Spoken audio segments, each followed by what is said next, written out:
நண்பர்கள் அனைவருக்கும் என்னுடைய அன்பான பணிவான வணக்கம். தோழமையில இணைந்து செயல்படுவதால் நான் பெற்றுக்கொள்ளக்கூடிய அனுபவம் தெம்பு நம்பிக்கையாலையும் இன்னைக்கு ஒரே ஒரு நாள் நான் குடிக்கல, தெளிவா மன நிறைவா அமைதியா வாழ என்னாலான எல்லாமே செய்து கொண்டிருக்கின்றேன். நண்பர் செல்வராஜ் குறிப்பிட்டது போல கோயம்புத்தூர் ஒருங்கிணைப்பு மனசாட்சியின் தீர்மானம் மீட்டிங்ல 24 மணித்துளிகள் ஒரு நாள் 24 hours a day அப்படின்ற புத்தகத்துல இருந்து ஒவ்வொரு நாளும் ஒவ்வொரு பக்கமாக எடுத்து வாசிச்சு விளக்கம் பார்த்து கலந்தாய்வு செய்து இந்த கூட்டத்தை நடத்தி கொண்டிருக்கின்றோம். அதன் தொடர்ச்சியாக நாம இன்றைக்கு வந்தடைந்திருக்கிற பக்கம் செப்டம்பர் மாதம் 4ஆம் நாள் சிந்தனையை முதல்ல வாசிச்சு அதற்கு அப்புறமாக அதற்கான விளக்கத்தை பார்த்து கலந்தாய்வு செய்து இந்த கூட்டத்தை நிறைவு செய்வோம். இந்த செப்டம்பர் 4க்கான சிந்தனையை வாசிக்குமாறு நண்பர் செல்வராஜ் அவர்களை அன்போட பணிவோட கேட்டுக்கொண்டிருக்கிறேன். Over to you Selvaraj. September 4. Thank you sir. 24 மணித்துளிகள் ஒரு நாள் 24 hours a day. September 4. AA தோழமையின் இன்றைய சிந்தனை. மது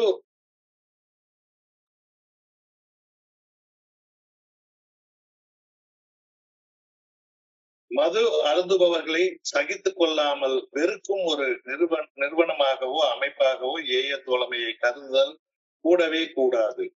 இந்த விஷயத்தில் நாம் மிகவும் கவனமாக இருத்தல். சகித்துக் கொள்ளாமல் வெறுக்கும் அணுகுமுறை எந்த பலனையும் அளிக்காது என்பதை அனுபவம் நமக்கு கற்பிக்கின்றது. சாதாரணமான வகையில் மது அருந்துபவர்களை சகித்துக் கொள்ள முடியாத அளவு நாம் மனத்தில் குடிப்போர் அனைவரையும் தீயிலிட்டு எரித்து அழிக்கும் ஒரு இயக்கத்தை அமைப்பை சார்ந்தவர்கள் அல்ல என்ற உண்மையை புதியவர்கள் அறிய வருகையில் சிறிது ஆசுவாசம் அடைவார்கள். சாதாரண ஏற்றுக்கொள்ளத்தக்கதுதான் என நாம் கருதுகின்றோம். ஆனால் குடி நோயாளிகளாகிய நம்மால் அவ்வாறு கட்டுப்பாடுடன் அளவாக மது அருந்த முடியாது என்ற உண்மையையும் நாம் ஏற்றுக்கொள்கின்றோம். நினைக்கும் ஒருவர் தனக்கு அறிவுரையும் ஆலோசனையும் கூறுவது எந்த ஒரு குடிநோயாளியும் எப்போதும் ஏற்கவே மாட்டார். எனவே நமது அணுகுமுறை எதிர்வாதமாகவும்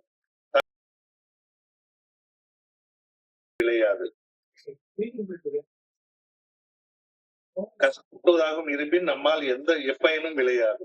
சாதாரணமாக வகையில் மது அருந்துபவர்களை நாம் சகித்துக் கொள்கின்றேனா?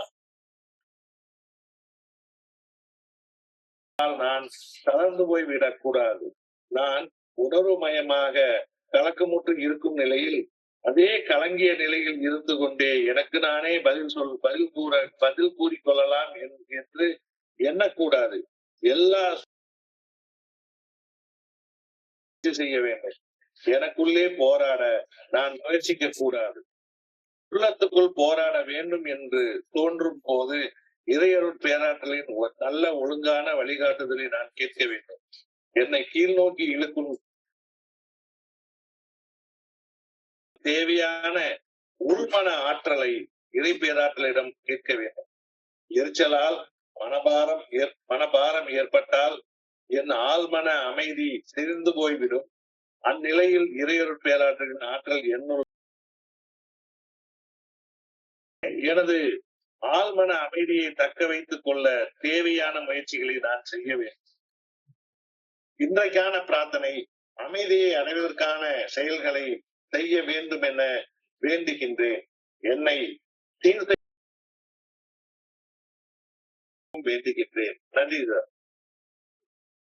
நன்றி நன்றி நன்றி நன்றி நன்றி செல்வராஜ். நன்றி செல்வராஜ். நண்பர்கள் அனைவருக்கும் மீண்டும் ஒரு முறை அன்பான பணிவான வணக்கங்களை தெரிவித்துக் கொள்றேன். என் பேர் ஜான். நான் ஒரு குடி நோயாளி.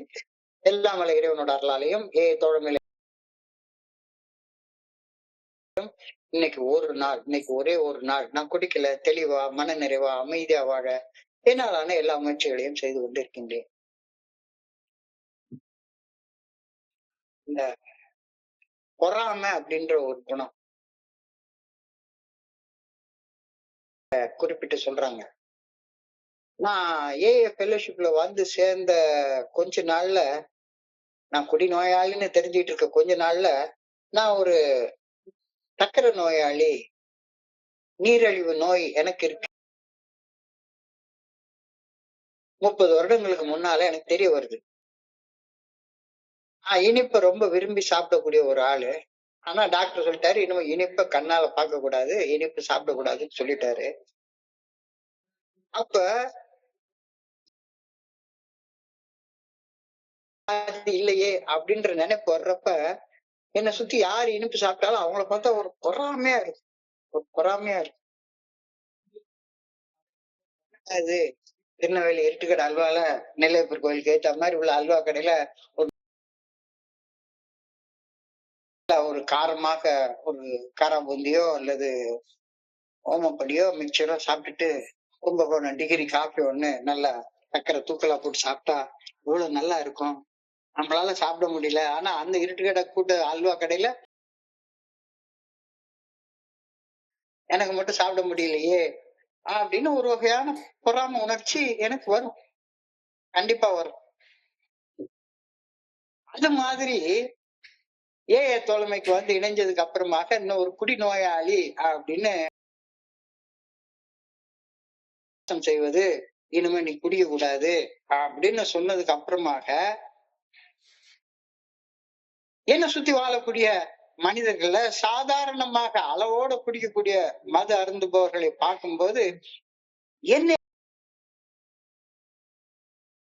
கோபம் வரும். இயற்கையா வரும். அது இது இயல்பு. இயல்பு. சமீபத்துல நாங்க காலேஜ் முடிச்சு 50 வருஷம் முடிஞ்சு போயிடுச்சு. 50 வருஷம் முடியறதுக்கு ஒரு கெட் டுகெதர் ஒண்ணு அரேஞ்ச்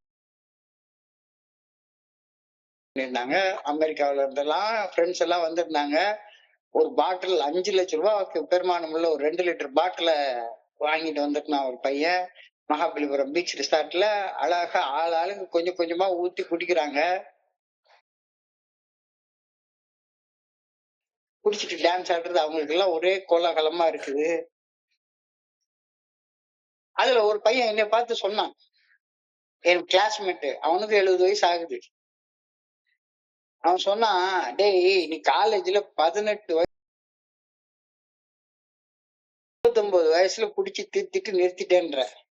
நான் வந்து 39 40 வயசுலதான் குடிக்கவே ஆரம்பிச்சேன். இப்ப 70 வயசுல இந்த பாரு ஏகப்பட்ட பணத்தை சேர்த்து வச்சு 5 லட்சம் ரூபாய் பெருமானம்புல பாட்டில வாங்கி வச்சு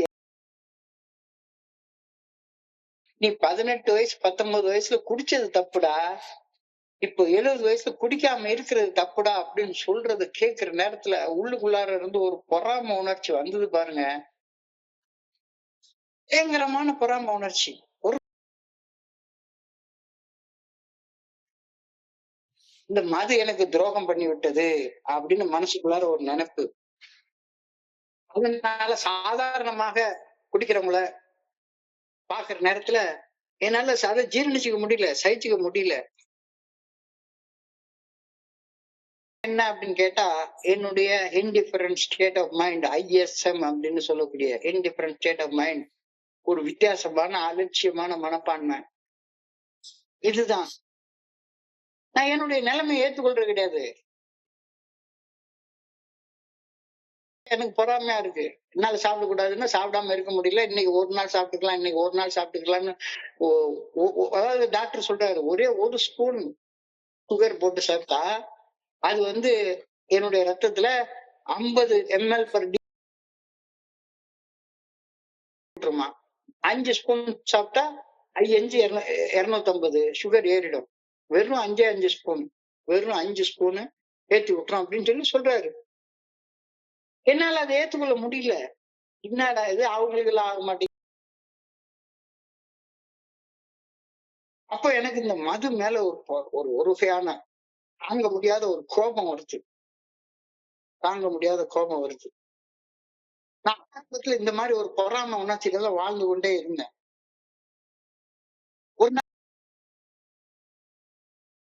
ஒரு நேரத்துல என்னுடைய மனைவி நானும் தனியா உட்காந்துருக்க நேரத்துல அவங்க கெமிஸ்ட்ரி ஸ்காலர், அவங்ககிட்ட ரொம்ப கிண்டலா ஒரு கேள்வி கேட்டேன். இந்த மதுன்னு சொல்றாங்களே, ஆல்கஹால்னு சொல்றாங்களே, இந்த ஆல்கஹால ஆண்டவன் எதுக்குதான் படைச்சாரு சொல்லி அவங்ககிட்ட கேட்க, ஒரு அலட்சியமா ஒரு சிரிப்பு சிரிச்சுட்டு ஒரு பேப்பர் எடுத்து அந்த ஆல்கஹால் அதோடைய ஃபார்முலாவை எழுதினாங்க. ஹைட்ரோ கார்பன் CH என்னமோ ஃபார்முலாவை எழுதினாங்க. எழுதிட்டு இந்த உலகத்துல இறைவனுடைய ஆல்கஹால் அப்படின்னு சொல்லி ஒரு வார்த்தையை சொன்னாங்க. Best solvent. ஒரு டாக்டர்கிட்ட போய் கேட்டா தெரியும். ஒரு மருந்துடைய இயற்கை தன்மையை மாற்றாம அதை கரைச்சு குடிக்கக்கூடிய ஒரு கரைப்பான மருத்துவத்துறையில உள்ள ரிசர்ச் எல்லாமே ஆல்கஹால் பேஸ்ல தான் மருந்துகள் எல்லாத்தையும் கொடுக்குறாங்க அப்படின்னு அவங்க சொல்றப்ப ஆச்சரியமா இருந்தது. இறைவனுடைய படைப்புல மது கூட ஒரு நல்ல சப்ஸ்டன்ஸ் தான். அதுக்கு எவ்வளவோ குணங்கள் இருக்கு, நல்ல குணங்கள் இருக்கு. ஆஸ் அன் என்ஜினியர் இன்னைக்கு எடுத்துக்கிட்டோம்னா பெயிண்ட்ஸ் அண்ட் வார்னிஷஸ் எவ்வளவோ அட்வான்ஸ் ஆயிருது. ஒரு கார் பெயிண்ட் அடிக்கிறது கேட்டோம்னா எவ்வளவு துரு பிடிக்காம ஒரு மெட்டல பெயிண்டிங் கோட்டிங் கொடுக்கறதுக்கு வார்னிஷ்ன்றது ஆல்கஹால் பேஸ்ல தான் எல்லாமே செய்யப்படுகிறது. சால்வெண்ட் அதுதான் உபயோகப்படுகிறது. இப்போ இண்டஸ்ட்ரியல் ஃபீல்டுலயும் தொழில் துறையிலையும் ஆல்கஹால் மிக எக்ஸ்டென்ட் பார்த்து சொன்னாங்க. ஆல்கஹால்ல எந்த தப்பும் கிடையாது. அந்த ஆல்கஹால் கூட இன்டிஃபரண்ட் ஸ்டேட் ஆஃப் மைண்ட் உள்ள ISM உள்ள ஒரு குடி நோயாளி அவன் உடம்புக்குள்ளார இந்த ஆல்கஹால் போடுறப்ப அது பிரச்சனை ஆல்கஹால் இல்ல, உன்னுடைய இன்டிஃபரண்ட் ஸ்டேட் ஆஃப் மைண்ட்ல தான் இருக்கு அப்படின்ற ஒரு காரணத்தை சொல்றப்ப உண்மையிலே மலைப்பாக இருந்தது. எனக்கு மது அருந்துறது ஒத்துக்காது. வாழணும். அதுக்காக நான் ஏஏ தோழமைக்கு வர்றேன். ஏஏ தோழமையில நான் ஏஏ தோழமை பரிந்துரைக்கக்கூடிய 12 படிகள் அடங்கிய மீட்பு செயல் திட்டத்தை வாழ்க்கையாக வாழ்ந்து இறையருட் பேராற்றலை எனக்கு அளித்த அந்த மறைவாக இருந்து நான் ஆன்மீக விழிப்புணர்வு அடைய தயாராக இருக்கிறப்ப அதுக்காக தான் நான் இங்க வரேன்னு ஒளிஞ்சு ஏஏ தோழமையில நான் மதுவிலக்கு பிரச்சாரம் செய்து அப்படின்ற கருத்து எனக்கு ஆரம்ப காலகட்டத்தை புரியவே இல்லை. நான் எல்லாரையும் குடியில இருந்து விலக்கி காப்பாத்துற ஒரு சமூக சேவகனாக என்ன நானே பாத்துக்கிட்டேன். இங்க நான் என்னைய காப்பாத்திக்கிறதுக்காக வர்றேன். நான் இங்க வரல. எனக்குள்ளார அருவமாக மறைவாக இருந்து இறையர் பேராற்றலை உணர்றதை நோக்கி முன்னேறதுக்காக நான் இங்க வர்றேனே தவிர இங்க மதுவிலக்கு பிரச்சாரம் செய்து சமூக சீர்திருத்தம் செய்யக்கூடிய பணி எனக்கு கிடையவே கிடையாது. அதுக்காக நான் இங்க வரல. தனி ஒரு குடிநோயாளிக்கு குடிநோயின் பாதிப்புகளில் இருந்து மீட்படைவதற்கு 12 படிகள் அடங்கிய மீட்படையும் செயல் திட்டத்தை பரிந்துரை செய்து அவ்வளவுதான். தோழமையில வேற ஒண்ணுமே செய்யல. தனி ஒரு மனுஷனாக்கி நான் குடிநோயால பாதிக்கப்பட்டிருக்கிறேன். எனக்கு ஏஏ தோழமை 12 படிகள் அடங்கிய மீட்படையும் செயல் திட்டத்தை பரிந்துரை செய்து அவ்வளவுதான். அதை தவிர ஏஏல எனக்கு வேற வேலையே கிடையாது. ஏஏ தோழமை பரிந்துரைக்க கூட 12 படிகள் அடங்கிய மீட்படையும் செயல் திட்டத்தை நான் வாழ்க்கையாக வாழணும், அவ்வளவுதான். அதை தவிர ஏஏ தோழமை வேற எதையும் எனக்கு பிரச்சாரம் செய்யற ஒரு நிறுவனமாக அமைப்பாக நான் பார்க்கவோ அப்படி ஒரு செயல்படவோ நான் செஞ்சேன்னா என்ன போல மடையன் வேற யாரும் இருக்க முடியாது. இதுதான் இன்னைக்கு சிந்தனையோடைய முதல் வரியாக சொல்லப்பட்டிருக்கிறது. We must be drinking as an institution. நாம மதுவிலக்கு செய்யக்கூடிய பிரச்சாரம் செய்யக்கூடிய ஒரு இன்ஸ்டிடியூஷன், ஒரு அமைப்பு கிடையாது. அப்படி நினைச்சுக்க கூடாது. அதுல ரொம்ப கவனமாக இருக்கணும். மது அருந்துபவர்களை ஏஏ தோழமையை கருதுவது கூடவே கூடாது. இந்த விஷயத்துல நான் மிக மிக கவனமாக இருப்பது அவசியப்படுகின்றது. Experience shows us that Such an attitude is of no help to anyone. மதுவுடைய தீமைகளை எல்லாத்துக்கும் சொல்றது, அந்த வேலையை செய்யறதுக்காக நான் தோழமைக்கு வரல. அப்படி செஞ்சா அது எனக்கும் பிரயோஜனப்படாது, எவருக்கும் பிரயோஜனப்படாது அப்படின்னு தோழமையில அனுபவம் நமக்கு தெளிவாக சுட்டி காட்டுது. நாம மதுவுக்கு எதிரானவர்கள் கிடையாது. மது மருத்துவத்துறையில சரி, தொழில் துறையில சரி, அது ஒரு அழகாக உபயோகப்படக்கூடிய ஒரு பொருள். அத மோசமானது அப்படின்னு பேசக்கூடிய வேலை மிக மிக கவனமாக இருக்கணும். தோழமையில் இணைந்து செயல்படும் நாம் மதுவுக்கு எதிரானவர்கள் அல்ல. நாம் முழுமையான மதுவிலக்கு பிரச்சாரம் செய்து இந்த உலகை சீர்திருத்தம் செய்ய முயலக்கூடிய சீர்திருத்தவாதிகள் கிடையவே கிடையாது. விரோதமும் அவங்க மேல பொறாமையும் படுறதுக்கு நமக்கு எந்த வகையான உரிமையும் கிடையாது. நமக்கு மது ஒத்துக்கிறல, அவ்வளவுதான். நமக்கு மது ஒத்துக்கிறவங்க குடிக்கிறாங்க. 100 பேர் குடிக்கிறாங்கன்னா அதுல 10 ஆகுறாங்க. மிச்சம் எல்லாரும் நல்லா குடிச்சிட்டு இருக்காங்க. அவங்கள பார்த்து பொறாமப்படுறது என் வேலை கிடையாது. அவங்க மேல விரோத போக்க வச்சுக்கிட்டு இது பண்ற வேலை என் வேலை கிடையாது. நாம் எவரையும் குடிநோயாளிகள் என்று கூறுவதில்லை, என்றோ பைத்தியக்காரர்கள் என்றோ நாம தீர்ப்பிடுவதில்லை. நாம எல்லாரையும் அன்போடையும் சகிப்புத்தன்மையோடையும் புரிதலோடையும் அரவணைத்து நடந்து கொள்ளும் மனப்பான்மையை வளர்த்துக் கொள்ள முயற்சி செய்கின்றோம். நமக்கு மது ஒத்துக்கல, அவ்வளவுதான். இது கசப்போ வெறுப்போ கொள்வது பயனற்றது. என்னடா என்னால குடிக்க முடியல, எல்லாரும் குடிக்கிறாங்க, என்னால இனிப்பு சாப்பிட முடியல, எல்லாரும் இருக்கிற அல்வாவை அழகா சாப்பிடுறாங்க, என்னால முடியல அப்படின்னு அதை சாப்பிடுறவங்க மேல பிரயோஜனப்படுமா? என்னால குடிக்க முடியல, ஆனா குடிக்கிறவங்களை பார்த்தா எனக்கு கோபம் வருது, பொறாம வருது அப்படின்னா அது எந்த வகையாக எனக்கு பிரயோஜனப்படுமா? தோழமையில நாம குடிநோயால பாதிக்கப்பட்டவர்கள் மீது மட்டுமே நம்முடைய போறாங்க. அவங்க மேல நம்ம கவனம் செலுத்துறதே கிடையவே கிடையாது. தோழமையில நாம குடிநோயால பாதிக்கப்பட்ட மனிதர்கள் மீது மட்டுமே நம்முடைய கவனத்தை செலுத்துகின்றோம். மிதமாக குடிக்க முடியும் அப்படின்னு கருதுபவர்கள் மீது குடிக்க முடியுமா, தாராளமா குடிச்சுக்கோ. உன்னைய பத்தி நாங்க ஒண்ணுமே சொல்லவே இல்லை. நாங்க ஒண்ணு மதுவிலக்கு பிரச்சாரம் செய்யவே இல்லை, மது தீமையானதெல்லாம் சொல்லவே இல்லை. We in A are not fanatics or இன்னைக்கு சிந்தனையுடைய வார்த்தையாக சொல்லப்பட்டிருக்கிறது. இது நார்மலாக அந்த பொறாம குணம் சாதாரணமா குடிக்கிறவங்க மேல எனக்கு வருது.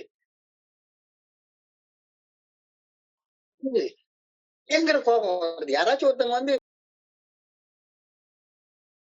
இருக்காங்க, அதுக்கப்புறமா திரும்ப போய் குடிச்சிட்டாங்க அப்படின்னா அவங்க மேல பொறாம வருது, கோபம் வருது. அவங்க மேல பொறாம வருது, கோபம் வருது.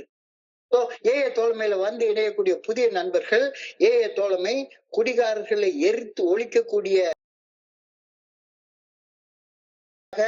பார்த்தாங்கன்னா கண்டிப்பாக தோழமை மேல அவங்க எந்த வகையான அட்ராக்ஷன் இருக்காது. Prospects are relieved when they find that we are not witch burners. அப்படின்னா ஒழிச்சு புரட்சி பண்ணி எல்லாரையும், அந்த காலத்துல நடந்தது, இன்னைக்கு நடக்குது. ஜிஹாத்னு சொல்றாங்க. தப்பு செய்யறவங்க எல்லாம் வெட்டி கொன்னு எரிச்சு சாகடிச்சிடணும். அது மாதிரி குடிக்கிறவங்க எல்லாம் சாகடிச்சு இல்ல. தோழமையில செயல்படவே இல்லை. தோழமையில் இணைந்து செயல்படும் உறுப்பினர்கள் தங்களது தனிப்பட்ட உடல் மீதானத்தையும் மன தெளிவையும் பேணி பாதுகாத்துக் கொள்றதுக்காக மட்டும்தான் இங்க வர்றாங்க. அந்த நேரத்துல அவங்களே எடுத்துக்கணும் அப்படின்ற அடிப்படை தத்துவம் இங்க எந்த வகையான டிக்டேட்டர்ஷிப்பும் கிடையாது. பிடிச்சா உன்னைய தலையை வெட்டிவிடுவோம், உன்னைய எக்ஸ்கம்யூனிகேட் பண்ணிடுவோம், தோழமையில இருந்து விலக்கி வச்சிருவோம் அப்படின்ற இணைந்து செயல்படும் உறுப்பினர்கள் தங்களது தனிப்பட்ட உடல் நிதானத்தையும் மன தெளிவையும் பேணிக் கொள்ளும் போது மற்றவர்கள் தங்களுடைய சொந்த முடிவுகளை எடுக்க அனுமதிக்கும் ஒரு அடிப்படை தத்துவத்தை பின்பற்றுகின்றோம். தோழமையில இணைந்து செயல்படும் நண்பர்கள் அது அருந்தாதவர்கள் மீது திணிக்க முயற்சிக்கும் போது அது நெகட்டிவ் எஃபெக்ட உண்டு பண்ணிடுது. நாம நம்முடைய அனுபவம் தெம்பு நம்பிக்கை மட்டுமே மனசோட கேட்பாங்க. குடிநோயாளிகள் நம்ம கிட்ட ஐடென்டிஃபை பண்ணிப்பாங்க. குடிநோயாளிகள் இல்லாதவங்க நம்ம கிட்ட ஐடென்டிஃபை பண்ணவே மாட்டாங்க. அவங்கள பத்தி நமக்கு அக்கறை இல்லை, கவலையும் இல்லை. குடிக்கும் அளவை கட்டுப்படுத்தி குடிக்க வேண்டும் அப்படின்ற மனவெறிக்கு ஆளாகாமல் கிடையாது. யாராச்சும் ஒருத்தங்க ஒரு நாள் அளவோட குடிக்க முடியும் அப்படின்னு நினைச்சா தாராளமா போய் குடிச்சுக்கோ. 100 பேர் குடிக்கிறாங்க அப்படின்னா 80 to 85% பேர் குடிநோய்க்கு ஆளாவதே கிடையாது. நான் பிற குடிகாரர்களை போல மிதமாக அளவோட கட்டுப்படுத்தி குடிக்க முடியாது. இது தோழமையில நான் தெரிஞ்சுக்கிட்ட ஒரு அடிப்படை பாடம். இது இன்னைக்கு சிந்தனையில 3வது வரியில அழகாக கொடுக்கப்பட்டிருக்குது. But we alcoholics cannot get away with it. 100 பேர் குடிக்கிறாங்கன்னா 85% பேருக்கு பிரச்சனை இல்ல. அவங்க சாதாரணமா குடிக்கிறாங்கன்னா நான் என்னுடைய ஃப்ரெண்ட்ஸ் நிறைய பேரை பார்த்திருக்கிறேன். இந்த பாட்டம்ஸ் மட்டும்தான் செய்வாங்களே ஒழிஞ்சு என்னுடைய ஃப்ரெண்ட்ஸ் கையில பார்த்தேன்னா கையில ஒரு கிளாஸ் வச்சுட்டு அவன் பாட்டுக்கு வச்சுட்டு பேசிட்டே இருப்பான். 1 மணி நேரம். நான் என்னுடைய மனைவியோட அப்பா, என்னுடைய சொந்த மாமனார் ஏர்போர்ட்ஸ்ல லாஜிக்கு மேல குடிக்கவே மாட்டாங்க. 90 வயசு வரைக்கும் குடிச்சிட்டு இருந்தாங்க. So temperate drinking is okay for non-alcoholics, but we alcoholics cannot get away with it. 100 பேர் குடிக்கிறாங்கன்னா 80-85 பேர் அந்த மாதிரி சாதாரணமா குடிக்கிறாங்க. மாதிரி குடிக்கப்பட்டா அது கூந்தல் உள்ள மகராசி அள்ளி முடிஞ்சாலும் நல்லா இருக்கும், அவுத்து போட்டாலும் நல்லா இருக்கும். எனக்கு என்ன செய்யறது? நான் மொட்டை, என்னால கூந்தலே இல்லையே, என்னால ஒண்ணும் செய்ய முடியாது. non-alcoholics, but we alcoholics cannot get away with it. மது அருந்தாதவர்கள் மற்றும் குடிநோயால் பாதிக்கப்படாதவர்கள் குடிநோயின் தீமைகளை பாதிப்புகளை பற்றி சொல்வதை குடிநோயாளிகள் கொஞ்சம் கூட விரும்ப மாட்டார்கள். அல்ல குடிநோயால பாதிக்கப்படாத ஒரு மனுஷன் என்கிட்ட குடிநோயாளி இப்படி குடிக்கணும், உனக்கு வில் பவர் வேணும், அது வேணும், இது வேணும் அப்படின்னு எனக்கு அட்வைஸ் ஆலோசனைன்னு சொல்லிட்டு இருந்தா அது எனக்கு அவன் மேல எரிச்சல் வரும், கோபம் வரும். கூட முடியாது. ஏனெனில் அத்தகைய செயல் என்னுடைய சுயமரியாதையை பாதிக்கிற மாதிரி பேசுறான், என்னுடைய செயல்களை விமர்சிச்சு பேசுறான். அதனால எனக்கு பிடிக்காது. உடனே நான் என்ன பண்ணுவேன்? Disease of denial. நீ என்ன பெரிய உத்தமனா அப்படின்னு மது அருந்துறத பத்தி நானும் பெரிய என்னமோ எனக்கு தெரிஞ்ச அளவுல லெக்சர் எல்லாம் பேச ஆரம்பிச்சுட்டுவேன். இதோடைய முக்கிய காரணம் என்னன்னு பார்த்தோம்னா தனிப்பட்ட சுதந்திரம். அடிப்படை பண்பு எப்படிப்பட்ட பண்பாக இருக்கும்னா, தன்னுடைய வாழ்க்கையில யாருமே தலையிடக்கூடாது, பொண்டாட்டி கூட தலையிடக்கூடாது அப்படின்னு நினைக்கக்கூடிய மனுஷனாக இருப்பான். தனிப்பட்ட சுதந்திரம். நான் குடிக்கிறது ஏன் வேலை, ஏன் குடியில அப்படி யாராச்சும் சொன்னாங்கன்னா உடனே தன்னை குத்தம் சொல்றாங்க அப்படின்னு குற்றம் சாட்டப்பட்ட உணர்வுக்கு போயிடுவான். அறிவுரைகளை, ஆலோசனைகளை எல்லாமே தங்களை குற்றம் சொல்லக்கூடிய செயல்களாக பார்ப்பான். ஒரு குடிநோயாளி நீ அவனை பத்தி குத்தம் சொல்றதாக அவன் நினைக்க ஆரம்பிச்சிருவான். எனக்கு எத்தனையோ 1000 பிரச்சனை இருக்கு, இந்த பிரச்சனைகள்ல இருந்து விடுபடுறதுக்கு எனக்கு மது ஒண்ணுதான் வழி அப்படின்னு அவன் இன்பம் சுகம் மதுவில் இருப்பதாக ஒரு குடிநோயாளி நினைக்கிறப்ப அவனுக்கு அறிவுரை சொல்றதெல்லாம் மன அழுத்தத்தை மட்டும்தான் உண்டாக்கும். சொர்க்கம் மதுவிலே அப்படின்னு நினைக்கிறவன், தண்ணிய போட்டா சந்தோஷம் பிறக்கும், தள்ளாடி நடந்தா உல்லாசம் இருக்கும் அப்படின்னு நினைக்க நோயால பாதிக்கப்படாத ஒரு மனுஷன், நீ இப்படி குடிக்கிறது தப்பு, அப்படி குடிக்கிறது தப்பு அப்படி சொல்ற ஒரு அறிவுரை சொன்னா, ஆலோசனை சொன்னான்னா, அவனுக்கு முதல்ல கோபம் தான் வரும், வெறுப்பு வரும், எரிச்சல் வரும். அவன் உணர ஆரம்பிப்பான். அறிவுரைகள், ஆலோசனைகளை கேட்கிறத தன்னை எல்லாரும் குத்தம் சொல்றாங்க அப்படின்ற மாதிரிதான் ஒரு ஃபீலிங் வரும். So, no alcoholic likes to be told about alcohol by anyone who hates it. குடி நோயாளிகளை வெறுக்கக்கூடிய மனிதர்கள் கூறக்கூடிய அறிவுரைகளை ஒரு நாளும் குடி நோயாளி கேட்கவே மாட்டான். குடிநோயின் பாதிப்புகளில் இருந்து ஒரு நாள் அடிப்படையில் மீண்டு வாழும் நான் இன்னமும் குடிநோயின் பாதிப்புகளில் வாழ்ந்து கொண்டிருக்கும் மனிதர்கள் அல்லது அவர்களை விட உயர்ந்தவர்களாக காட்டிக்கொண்டு பேசினால், நடந்து கொண்டால், என்னால அவங்க கிட்ட ஒரு சிறிதளவு கவனத்தை கூட ஈர்க்க முடியாது அப்படின்றது வெளிப்பட உண்மை.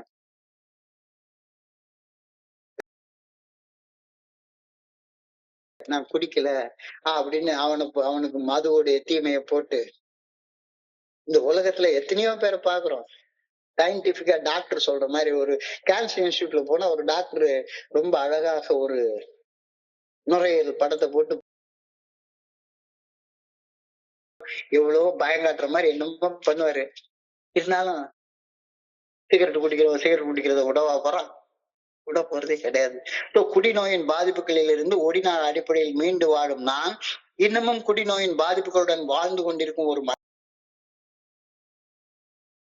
வகையிலோ அல்லது அவனுக்கு அட்வைஸ் சொல்ற மாதிரியோ அவனோட உயர்ந்தவனாக என்னை காட்டிக்கொண்டோ பேசினால், நடந்து கொண்டால், என் மேல அவங்களுக்கு சிறிதளவு மரியாதை கூட வராது. அவங்களுக்கு வெளிப்படை உண்மை அப்படின்ற கருத்து இன்னைக்கு சிந்தனையில கொடுக்கப்பட்டிருக்கிறது. குடிப்பழக்கத்தின் மீது வெறுப்பு காட்டக்கூடாது, கோபப்படவே கூடாது. கோபம் தவிர்க்கப்பட்டே ஆக வேண்டும். நான் இவ்வளவு நாள் வாழ்ந்து கொண்டிருக்கிறேன் அப்படின்ற எண்ணம் தவிர்க்கப்பட்டாக வேண்டும்.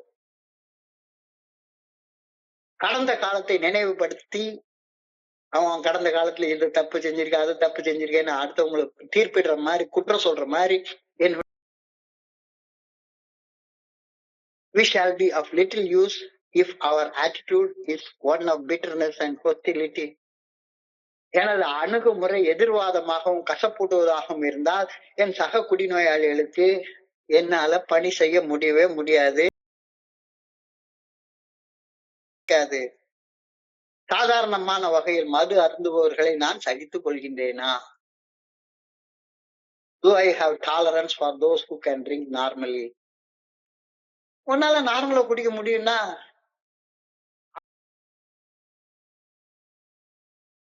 அப்படித்தான் இன்னும் வாழ்ந்து கொண்டிருக்கிறேனா? அடிப்படையில நான் புரிஞ்சு கொண்டுட்டேனா? இன்னும் எனக்கு பொறாம வருதா?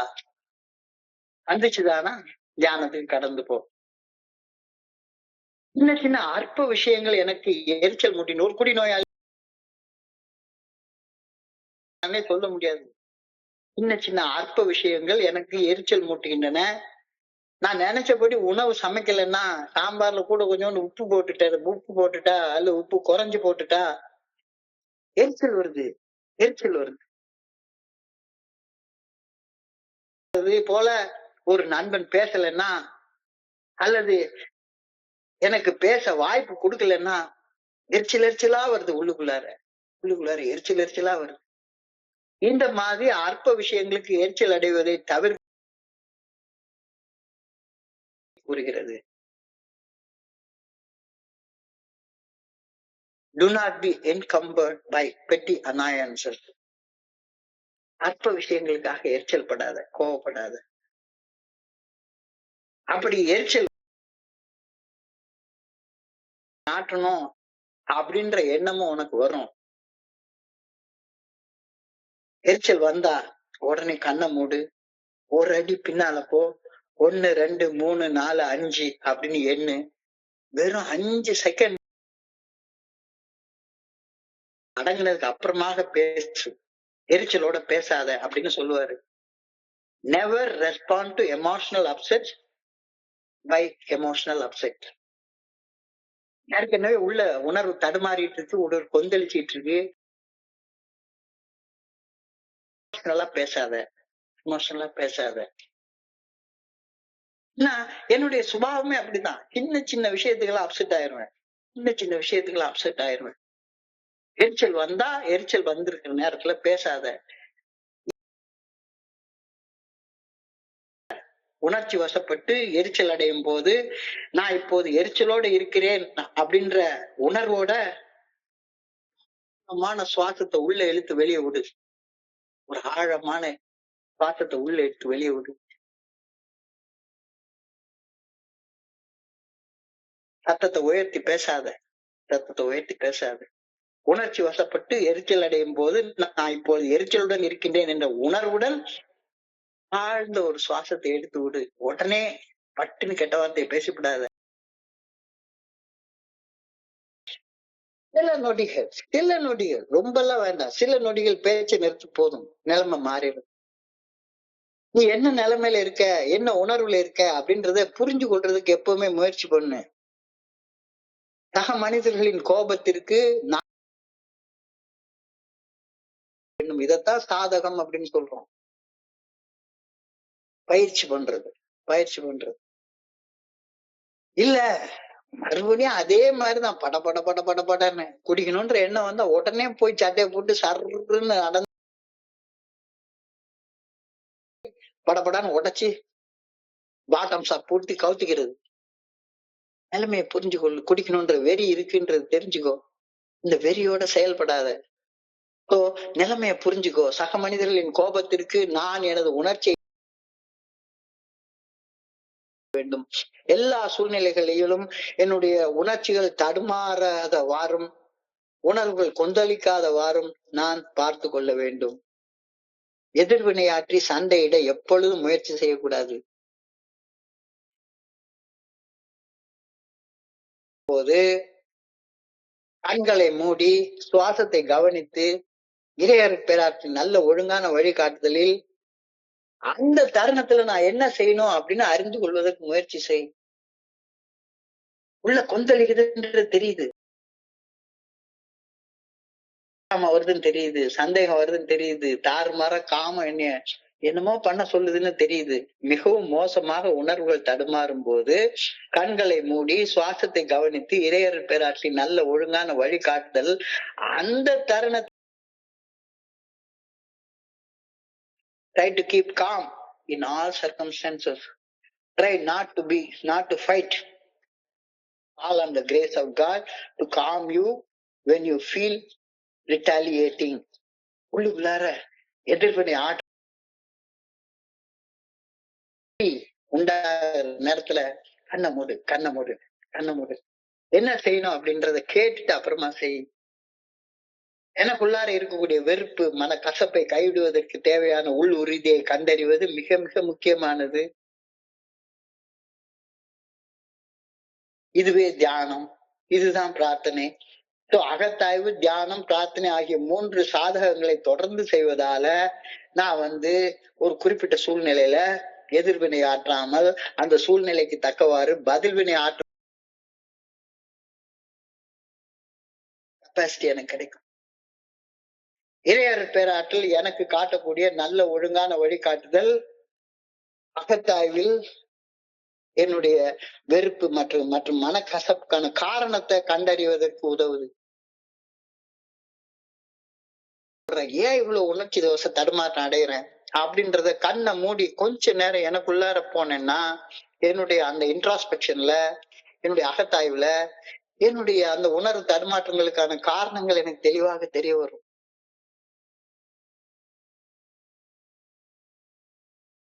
அப்ப கண்ணை மூடி தியானத்துல உட்கார்ந்து இருந்தேன் அப்படின்னு சொன்னா வெறுப்பு மனக்கசப்புல இருந்து வெளியேறக்கூடிய சக்தி எனக்கு கிடைக்க ஆரம்பிக்கும்.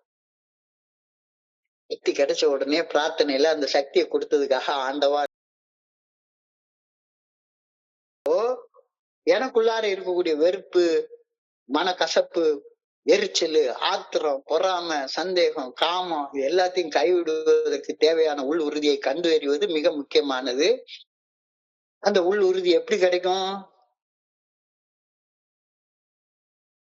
11வது படியில செய்யக்கூடிய பிரார்த்தனை மற்றும் தியானத்தின் மூலமாக மட்டும்தான் எனக்கு அந்த உள் உறுதி கிடைக்கும்.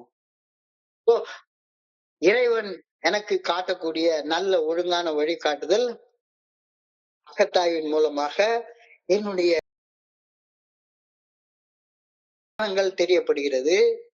அந்த உணர்வு தடுமாற்றங்களாலையும் உணர்வு கொந்தளிப்புகளாலையும் உடனே எதிர்வினை ஆற்றாமல் இருக்கக்கூடிய சக்தி எங்களுக்காக அவன் சித்தம் என்னவென்று அறிந்து கொள்ள மட்டுமே வேண்டி அதை நிறைவேற்றும் சக்தி, அந்த சக்தி தியானத்துல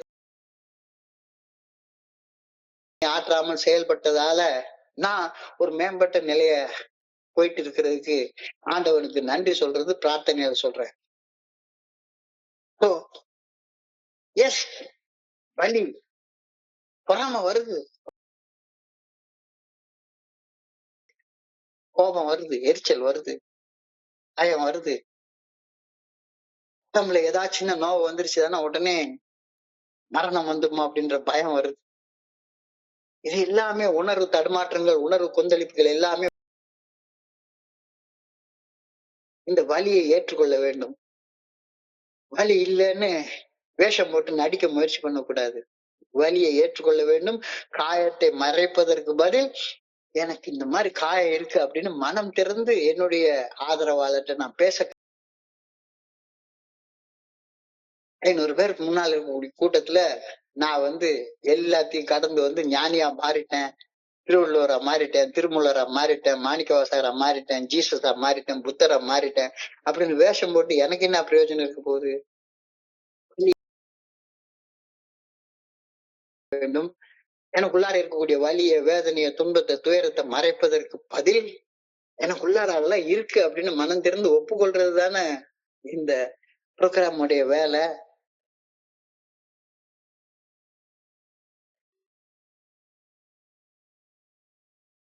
அவங்கள தண்டிக்கிற வேலை, கண்டிக்கிற வேலையை கடவுள் பார்த்துக்கிட்டோம். ஏன் வேலை கண்டிக்கிறதோ தண்டிக்கிறதோ கிடையாது. நீதி வழங்குவது அது கடவுளுடைய வேலை. எனக்கு இவன் இந்த இதை பண்ணிட்டான், இவனும் நான் இந்த சினிமா பார்த்து பார்த்து பார்த்து பார்த்தே பழக்கப்பட்டு போய் நான் தான் நீதி வழங்கக்கூடிய ஒரு ஆண்டவனாக என்னை நானே பார்த்துக் கொள்றது, பழி வாங்கக்கூடிய அந்த மென்டாலிட்டி, நீதி அல்லது பழி வாங்கும் தேவையை இறையருள் பேராற்றின் பாதத்துல ஒப்பட்டு எஸ் எனக்கு காயம் ஏற்பட்டிருக்கு, இந்த மனுஷன் எனக்கு இந்த காயத்தை ஏற்படுத்தினாரு, உண்மைதான், எனக்கு வலிக்குது, அந்த வலி தீர்ந்து போயிருமா அல்லது வேற நீதி அல்லது பழி வாங்கும் தேவை இறையருள் பேராற்றின் பாதத்துல ஒப்படைத்து விடு. வளர்ச்சியில் கவனம் செலுத்தி என்னுடைய ஆற்றலை இன்றைய ஆசீர்வாதங்கள் மற்றும் புதிய தொடக்கங்கள் என்பால் திருப்பு. இன்னைக்கு என்ன செய்யலாம், இன்னைக்கு என்ன செய்யலாம், இன்னைக்கு காலை தெரிகிறது. அகத்தாய்வு, தியானம், பிரார்த்தனை, சிந்தனை, தேர்வு. எப்படி அகத்தாய்வு செய்வது, என்ன தியானம் பண்ணுவது, எப்படி பிரார்த்தனை பண்றது அப்படின்றத எப்பவுமே அப்படின்றத தேர்ந்தெடுக்கக்கூடியது உன்னுடைய வேலை. அதுல மட்டும் கவனத்தை செலுத்து. Look to the good orderly direction of God to drop those resentments that drain me down, drag me down. மேல ஏறவே விட மாட்டேங்குது. கசப்பு, எரிச்சல், கோபம், உணர்வு கொந்தளிப்புகள், தடுமாற்றங்கள், இது ஒரு ஸ்டெப் கூட மேல ஏற விடாம என்னை தடுத்துட்டே இருக்குது. இதுல இருந்து மேல ஏறணும்னா கிடைக்காது. Look to the good orderly direction of God to drop those resentments that drag me down. எரிச்சல், வெறுப்பு, மன கசப்பு, ஆத்திரம், அகம, இவனை சாவடிச்சே தீரணும் அப்படின்ற எண்ணம் என்னை அமைதி இழக்க செய்து போல நடந்து கொள்ள வைக்குது. ஒரு பைத்தியக்காரனை போல என்னுடைய குருஜி சொல்லுவாரு, 2 பேர் கிடந்து சண்டை போட்டுட்டு இருந்தான்னா, ஒரு 100 அடி தூரத்துல 2 பேர் கிடந்து ஒருத்தர் தூரத்துல போனா, இவன் நியாயத்துக்காண்டி சண்டை போடுறான்னு சொல்ல முடியுமா? நியாயத்துக்காண்டி ஆத்திரப்படுறான், நியாயத்துக்காண்டி கோவப்படுறான். கோபத்துல, ஆத்திரத்துல, பகை மேல, எரிச்சல்ல என்ன நியாயம் இருக்க முடியும்? இது சாத்தியப்படாமல் போய்விடும். இந்த மாதிரி ஆத்திரம், கோபம் வர்ற நேரத்துல நான் மன அமைதியை என்னுள் தக்க வைத்துக் கொள்ள எப்பொழுதும் முயற்சி செய்ய வேண்டும். If I am burdened with annoyances, I will lose my inward peace and keep a peaceful heart within. அப்பதான் எனக்கு அடுத்தவனை பார்த்தா மனசு தடுமாறுது. எப்ப பார்த்தாலும் அவனே பார்த்துட்டு உட்கார்ந்துருக்கேன். உணர்வு தடுமாற்றங்களுக்கு அவங்கள காரணமாக நினைச்சு கொண்டே இருக்கிறேன். If I am burdened with annoyances of somebody else, I will lose my inward peace and the spirit of God will be shut out. அதுக்கப்புறமா என்னுடைய செயல்கள் எதுலையுமே keep peaceful with it. I pray that I may do things that make peace for me. என்னுடைய மனசுக்குள்ளார, என்னுடைய உள்ளத்துக்குள்ளார, என்னுடைய அகத்துல அமைதியை உருவாக்க வல்ல செயல்களை I may have a mission of conciliation. என்னை சீர் செய்யும் பணியில் நான் ஈடுபடும். எப்பவுமே ஒரு நாளும் என்னைய சீர் செய்து கொள்ளக்கூடிய பணியில மட்டும்தான் நான் ஈடுபடணும் அப்படின்னு ஆண்டவமே வேண்டிக் கொள்கின்றேன் அப்படின்ற பிரேயரோட இன்னைக்கு சிந்தனை முடிவடைகிறது. பார்ப்போம். பொதுவாகவே நான் ஒரு நோய்வாய்ப்பட்டிருக்கேன் அப்படின்னா நோய்வாய்ப்படாதவனை பார்த்து எனக்கு பொறாம வருது. நான் ஒரு டயபெட்டிக் அப்படின்னா டயபெட்டிக் இல்லாதவனை பார்த்து எனக்கு பொறாம, ஆல்கஹாலிக்க பார்த்து எனக்கு பொறாம வருது. அவன்லாம் சாப்பிடுறான், ஊர்ல எல்லாம் பல பல பல பல பலன்னு போட்டு இனிப்பு கடையில தீபாவளி அன்னைக்கு போட்டு அந்த கொண்டாட்டம் கொண்டாடுறாங்க, எனக்கு மட்டும் சாப்பிட முடியலையே. ஊர்ல எல்லாரும் பல பல பல பலன்னு டாஸ்மாக் கடையில போய் எல்லாம் சாப்பிடுறாங்க. சொன்னது இன்னும் ஞாபகத்துக்கு வருது. டேய், நீ 19 வயசுல குடிச்சது தப்புடா, இப்ப 70 வயசுல குடிக்காம இருக்கிறது தப்புடா, இனிமே என்னத்த கட்டி கொண்டு போற அப்படின்னு சொல்லி கேட்டப்ப அவன் மேல பயங்கர பொறாமையா வந்தது. ஆனா ஏஏ ஃபெலோஷிப் மட்டும் இல்லைன்னு சொல்லி இருந்தா ஒருவேளை அன்னைக்கு alcohol plus ISM equal to alcoholism. Alcohol மேல எந்த தப்புமே கிடையாது. Alcohol is a best solvent. அது மருத்துவத்துறையிலையும் சரி, தொழில் துறையிலையும் சரி, ஆல்கஹால்ன்ற உண்டாயிருக்காது. ஒரு சாதாரண ஆபரேஷன் பண்ணணும் அப்படின்னு சொன்னா அதுக்கு செடட்டிவா ஆல்கஹால் ஒண்ணு கொடுக்கப்படுகிறது. அந்த ஆல்கஹால் யாரு கூடயுமே ரியாக்ட் ஆகாத அந்த ஆல்கஹால் எல்லாத்தையும் கரைச்சு கொள்ற கரைப்பானாக மனப்பான்மை உள்ள ஒரு மனிதனாகி என்கிட்ட சேர்றப்ப மட்டும் எனக்கு குடி நோயின்ற ஒண்ண உருவாக்கி விட்டுருது. எனக்கு மது அருந்துவது ஒத்துக்காது. நான் மது குடிக்கிறதுல இருந்து விலகி இருந்தா மட்டும்தான் மன அமைதியோட தெளிவோட ஒழிஞ்சு இங்க அடுத்தவனை குடிக்காம இருன்னு சொல்றதுக்காக நான் வரல. மது விலக்கு பிரச்சாரம் பண்றதுக்காக நான் வரல. இங்க என்னுடைய குடிநோய் பாதிப்புகள்ல இருந்து மீட்படைவதற்காக எனக்கு 12 படிகள் அடங்கிய மீட்படையும் செயல் திட்டம் கொடுக்கப்பட்டிருக்கிறது. எனக்குள்ளார அருவமாக மறைவாக இருக்கக்கூடிய இறையர் பேராற்றல் உணர்றதற்காக நான் இங்க வர்றேனே ஒழிஞ்சு அடுத்தவனுக்கு பாடம் சொல்லி கொடுத்து மதுவிலக்கு பிரச்சாரம் பண்ணி சமுதாயத்தை சீர்திருத்துறதுக்காக நான் இங்க வரல. ஏஏ தோழமை தனி ஒரு குடிநோயாளி ரெக்கவரி திட்டத்தை 12 படிகள் அடங்கி மீட்படையும் செயல் திட்டத்தை பரிந்துரைக்குது, அவ்வளவுதான். அதை தவிர ஏஏ தோழமையில செய்ய வேண்டிய வேலை எனக்கு ஒண்ணுமே கிடையாது, ஒண்ணுமே கிடையாது. ஏஏ தோழமைய மது விலக்கு பார்த்தேன்னா என்ன போல ஒரு அடிமடைய வேற யாரும் இருக்க முடியுமா? We must be careful never to show intolerance or hatred of drinking as an institution. பெரிய விஷயத்த நான் பாக்குறேன் அப்படின்னு சொன்னா, இங்க ஏஐ தோழமைய அந்த பிரியாம்பிள்லயே தப்பா மொழிபெயர்த்து வச்சிருக்கிறாங்க. ஆண்கள் பெண்கள் சார்ந்த இயக்கம் அப்படின்னு. இது இயக்கம் இல்ல, இது ஒரு ஃபெல்லோஷிப். 12 படிகள் அடங்கிய மனிதர்களுடைய ஐக்கியம், மனிதர்களுடைய ஒற்றுமை. மது அருந்துபவர்களை சகித்துக் கொள்ளாமல் வெறுக்கும் ஒரு நிறுவனமாகவோ அமைப்பாகவோ ஏஐ தோழமையை கருதக்கூடவே கூடாது. இந்த விஷயத்துல நான் மிக மிக கவனமாக இருக்கணும். எக்ஸ்பீரியன்ஸ் ஷோஸ் தட் எவருக்கும் உதவாது. We in AA are not fanatics, intolerant of people who can drink normally. சாதாரணமான வகையில குடிக்கிறவனை பார்த்து பொறாமப்படுறது, கோவப்படுறது, எரிச்சல் படுறது, அது இது சொல்லன உடனே எனக்கு ஒரு பெரிய ரிலீஃப் கிடைக்கிறது. சாதாரண வகையில குடிக்கிறது பிரச்சனையே கிடையாது. Temperate drinking is okay for non alcoholics, but we alcoholics cannot get away with it. குடிநோயால் பாதிக்கப்படாதவர்கள் குடிநோயின் தீமைகளை, குடிநோயின் பாதிப்புகளை பற்றி சொல்வதை ஒரு குடிநோயாளி கொஞ்சம் கூட விரும்ப மாட்டான். எனக்கு அது பிடிக்கவே பிடிக்காது. ஏனெனில் அத்தகைய செயல் என்னுடைய சுயமரியாதையை பாதிப்பதாகவும், நான் டிசீஸ் ஆஃப் டினையல் தலை தூக்க ஆரம்பிச்சிடும், மறுக்கும் தன்மை தலை தூக்க ஆரம்பிச்சிடும். ஒரு குடிநோயாளியுடைய அடிப்படை தன்மை தன்னுடைய வாழ்க்கையில யாரும் தலையிடக்கூடாது அப்படின்னு நினைக்கிறது. தனி மனித சுதந்திரம், அது ஆண்டவன் கொடுத்த சுதந்திரம். அந்த எல்லாரும் மதிக்கணும். சொன்னாலோ ஆலோசனை சொன்னாலோ அது அவனை குற்றம் சொல்ற மாதிரிதான் அந்த குடிநோயாளிக்கு தோணும். அதனால அறிவுரை சொல்லாத, ஆலோசனை சொல்லவே சொல்லாத, மதுவிலக்கு பிரச்சாரம்னா பண்ணவே பண்ணாத.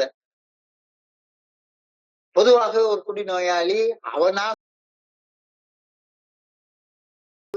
அந்த குவார்டர் பாட்டில் தான் இருக்குன்னு அவன் நினைச்சிட்டே இருப்பான். அது அவனே உணரட்டும். No alcoholic likes to be told about alcohol by anyone who hates it. குடிநோயின் பாதிப்புகளில் இருந்து ஒரு நாள் அடிப்படையில மீண்டு வாழும் வாழ்ந்து கொண்டு மனிதரிடம் கோபமாகவோ தீர்ப்பளிக்கும் வகையிலோ அவர்களோ உயர்ந்தவனாக என்னை காட்டிக் கொள்வதோ எனக்கும் பிரயோஜனப்படாது, எவனுக்கும் பிரயோஜனப்படாது. குடிப்பழக்கத்தின் மீது வெறுப்பு காட்டாத. குடிக்கிறது ரீதியாக நான் இவ்வளவு வருஷம் குடிக்கல, முன்னோட ரொம்ப பெரிய ஆளு அப்படின்ற ரீதியில காட்டவே காட்டாத. We shall be of little use if our attitude is one of bitterness and hostility. எனது அணுகுமுறை எதிர்வாதமாகும். குடிநோயாளிக்கு எந்த பயனையும் கொடுக்க முடியாது. I have tolerance to those who drink normally. சாதாரணமான வகையில மது அருந்தவர்களை பார்த்தா எனக்கு இன்னமும் பொறாம வந்துட்டு இருக்கா. அவங்களை எதிர்த்து ஏதாச்சும் கடந்து போ. என்னுடைய அந்த சுபாவம் இன்னும் எப்படி இருக்கு பாரு. சின்ன சின்ன அற்ப விஷயங்கள் எனக்கு எரிச்சல் மூட்டுகின்றதா. சாதாரணமா எனக்கு ஏல நான் பேசுறது யாரும் கேட்கலன்னா, எனக்கு பேச வாய்ப்பு கொடுக்கலன்னா, யாரும் பேசலன்னா உடனே இந்த சின்ன பிள்ளைங்க சண்டை போடுற மாதிரி உன் பேச்சு கான்னு சொல்லிட்டு ஓடியே போயிடுவேன். இந்த மாதிரி அற்ப விஷயங்களுக்கு எரிச்சல் அடைவதை தவிர்க்குமாறு இன்றைய சிந்தனை சொல்லுது. Do not be encumbered by சின்ன சின்ன விஷயங்களுக்கு, அற்ப காரியங்களுக்கு எரிச்சல் வந்தா உடனே கண்ணை மூடு, ஒரு அடி பின்னால போ, 1 2 3 4 5 எண்ணு. உடனே அந்த அற்ப எரிச்சலுக்கு உடனே எதிர்வினை ஆற்றாத. இப்பொழுது எரிச்சலுடன் இருக்கின்றேன் என்ற உணர்வுடன் ஒரு ஆழ்ந்த சுவாசத்தை உள்ள இழுத்து விடு. உடனடியாக எதிர்வினை ஆற்றாமல் சில நிமிடங்கள் பேச்சை நிறுத்து, நிலைமையை புரிஞ்சுக்கோ. மனிதர்கள் கோபத்துக்கு என்னுடைய உணர்ச்சியை இழக்காமல் செயலாற்ற சாதகம் பண்ணு. ஏற்றுக்கொள்ளு. காயத்தை மறைப்பதற்கு பதில் அந்த காயத்தை மனம் திறந்து வெளிப்படுத்த முயற்சி பண்ணு.